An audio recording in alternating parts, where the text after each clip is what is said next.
I'm going to be 52 in October. Eating over 2,000 calories. She's only 1 pound difference.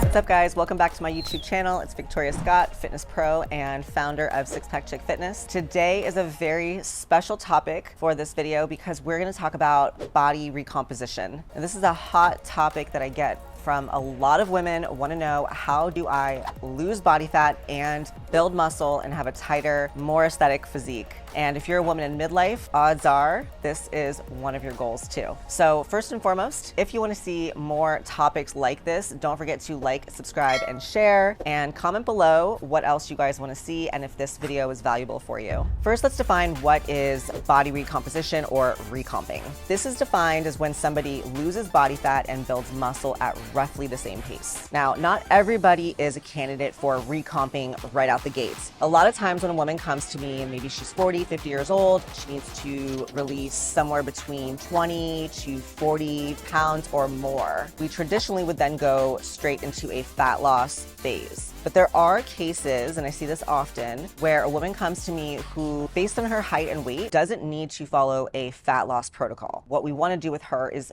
recomp, which requires a different diet strategy and a different training and exercise strategy altogether. And the mistake that I see a lot of women make who are relatively healthy, they have a relatively, by medical standards, are a healthy body weight, a healthy body fat percentage, but they don't really like their composition, right? They have more body fat than they want and less muscle than they want. In that case, when a woman falls into that category, I take a completely different approach. There's not a lot out here on the internet about what the strategy for recomping is. Fat loss, we know you need to be in a caloric deficit to create fat loss and lose weight. But for somebody who wants to recomp, who's looking to shed body fat and gain some muscle, we want to take a different approach. So I'm going to show you guys today a client that is visiting me from California. She came out here with her husband to just vacation, and she's also coming to see me in person to train. Her name is Camille. She's in her 50s. I believe she's 52.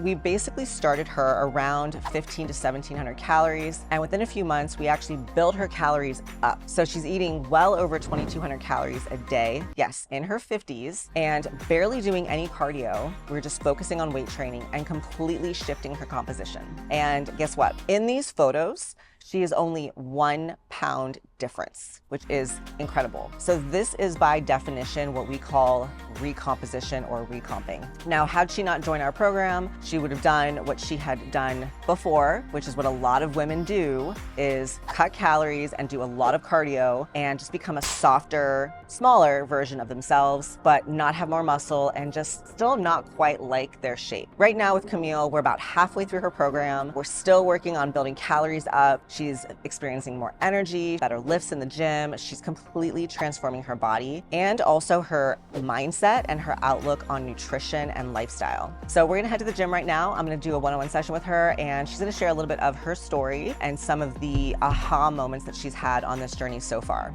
So let's get to it. All right, guys, so we're here at Fit Club with my client Camille, who is visiting from California today, and she asked to come and do a session with me. So we decided on basically a full body session. So we're gonna hit a little bit of everything. I've got some good moves planned for her today to walk through some technique and then also intensity. But before we do that, I wanted to give her an opportunity to tell her story a little bit and who she is, where she's from, and what results she's seen so far. We are really focused on recomp. We went right into moderate calories and actually started increasing her calories, and I believe we took away cardio that you were doing. Correct. And now she's sitting around 2200 calories plus like refeed meals and a date night meal. Yeah, plan. date night, lots of lifestyle fit in there too, really Lifestyle. comfortably. Yeah. So I'm Camille. I'm based in Southern California, live in a small beach town. If you hear my accent, I'm from Canada originally too, so if I got that oot and a boot going. I actually was really looking to find change. Classic midlife, middle was just kind of growing a little bit, was uncomfortable. I was doing a lot of HIIT workouts at the time, so HIIT which training, I really yeah. enjoy. It's fun, you sweat a lot, but I wasn't seeing a lot of progress and I wasn't seeing a lot of change. And so I saw you and found you on Instagram and sort of doing the classic scrolling, and I went, you know what? I think it was your birthday Yes, that you in had May. in May. And I said, I'm just gonna sign up. In terms of the progress, I had no idea what to expect. My one thing that I remember asking you was, I don't want to be hungry to start. Are you I don't hungry now? No, not at all. And it's been a really great journey. And as I had said when we were talking about this last week, I actually started my program when I was on a small vacation with my husband in Napa Valley. And it was remarkable. And I think that was such a really good mindset to say, I am starting this even though I'm going to continue with all these things that are happening in my life. That it might not be perfect. I'm just not going to go over the top. I'm going to set my limits. I'm going to make sure to try to fit my food in and make smart choices, right? Yeah, exactly. And that's what kicked it off. I think it was certainly in the beginning. Some of the really, really impactful parts of what I love about your program is the mindset, is actually all of the coaching that is not really just about, okay, go to the gym, get your workout in. And I think that's really important, because actually shifting that identity and making the time for myself, like most every other woman probably. But I work in tech, I have very busy work days. So having that coaching to figure out how do you deal with time commitments, all the coffee chats, hearing from the other women that they're struggling with the exact same thing. It's been really great. And I'm enjoying it. Yeah. And so you've had lots of travel for work. Yes. You've gone on trips with your husband. Correct. Yep. Vacation time. On last week's group call, you talked a little bit about how you handle alcohol. Yes. It's a big thing because it's a personal choice. I say not everybody likes alcohol. Some people avoid it altogether. I'm not like that. I like to have a glass of tequila or something, sipper or a skinny margarita. So I say, it's a lifestyle. You want to be able to continue what you're doing and still achieve whatever that goal is for you. So how have you navigated alcohol during your program? Oh gosh, the one thing, and I think that I was really important, is I really wanted to reset my relationship with alcohol. During COVID, like everyone else, and I'll speak directly probably to everyone out there, food and cooking and enjoying that became what I was doing. Lately now, I have a rule that alcohol is for celebration, not for numbing, not for dealing with stress. It's no longer like, oh my gosh, I've had such a rough day. I'm going to open up a bottle of wine and have a glass and sit on the couch, and then one glass becomes two glasses. It's for celebrations. It's for the travel. It's for the anniversaries. It's for the fun times, and not as a coping mechanism.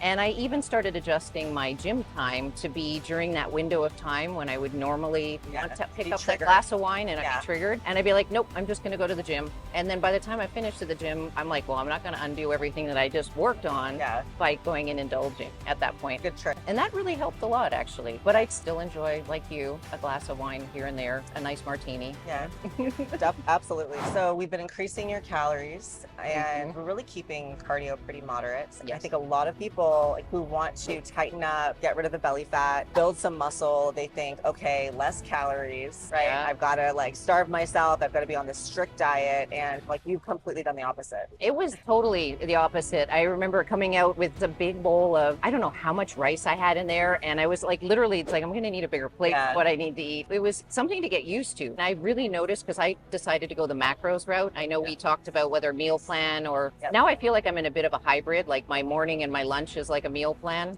but then the evening is sort of filling out and rounding out the macros. But it's been great to be able to really eat more, get used to eating more, feeling that energy. And I did notice with reducing the amount of cardio and with the bodybuilding, my cortisol levels started going down too. And I'm not waking up with that stress, like what did I not do today? All of those reactions. So we prioritized weight training 4 to 5 days a week, just depending on your schedule. Increased food, increased protein, focused on nutrient quality. So not just if it fits your macros, but actually quality macros and timing when we eat certain things. One of the things that I found in the beginning was I was leaning on things like the protein drinks or the protein powder a little bit more, just because I would be like, oh wow, I'm running low. Now I actually really try to space it out and have 5 meals a day and really try to hit that 30 grams of protein in each one through normal sources. So instead of trying to reach for like a protein shake, I would have like the yogurt and a banana in the morning, maybe add a little bit of protein just to up level it. In the afternoon, my go-to is, and especially with travel, by the way, are those little tuna packs and crackers. They fit in everything. And that makes a huge difference. I'm about to ask, and how old are you? Oh, I'm going to be 52 in October. Brad and I were talking on the way here, and I'm like, I'm pretty sure she's late 40s. I have to double check her profile. So 52. No, 52. Yeah. Amazing. I love it. I love it. And eating over 2,000 calories every single day. Yes. You don't know how many women I talk to who are midlife, 50 plus, pre and postmenopausal but cannot fathom eating that much food. I can't imagine going back now, actually, in many ways. I was eating about 1,500 calories, I think, you know, if I think when I first started. Yeah. You brought me up to like 17 and a bit, and then 18, and then we went up to 2,000, and that's when I was like, oh boy. Yeah. Like, Well over just I'm going to trust 200, this. 250 grams of carbs a day. Yeah. Like, I was really avoiding the carbs, probably like a lot of other women too. And so really bringing back in enjoying a sandwich again. I know it's really simple, but having my toast with my peanut butter and my bananas and things, you know, that I really actually, and how it's good, it can all fit right? in How and- it all fits. Actually being able to eat more helps with the travel because I know I also have some more room. Yeah, you have wiggle room. Yeah, Right. and that's a huge one. And then when I think about how I deal with the travel, actually it is the breakfast, the lunch, and the snacks that I try to really pre-plan out. And like I said, with the dinners, just being really smart about my choices. One of the tricks, don't be afraid to ask for what you want in a restaurant, but if you feel like you're going to get resistance, you can also say that you have an intolerance, an allergy, make it a little bit more, you know, serious. As well. Yeah, definitely get what you want these days. Exactly. And most people are pretty good about it when you're asking. And then not stressing if something goes over or under slightly. Yeah, I say being adaptable. Yes. Right? That's good. Plan for the best and expect the worst. Yeah. If that happens, then you just kind of roll with it. Absolutely. So, well, are you ready to train? I am. All right. Ready. So we're going to go train. We'll see you guys after the workout.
So we just finished training at Fit Club with Camille. I hope you enjoyed a little bit of her story and were inspired by that because it is actually incredibly remarkable what she's done and what we've achieved in just a few months so far. Right now, I am making meal 4. If you guys saw my reverse diet week 3 video, we'll link that below. My meal 4 is a no carb meal. I'm doing beef and vegetables with a little bit of marinara sauce because I'm on a pasta kick right now. I'm gonna make that and then I'm gonna finish up some client check-ins for the weekend and then wind down with my dogs. That's it for today. I hope you guys enjoyed this video, and if you liked it, please be sure to share this, subscribe to my channel, and comment below what else you guys want to see.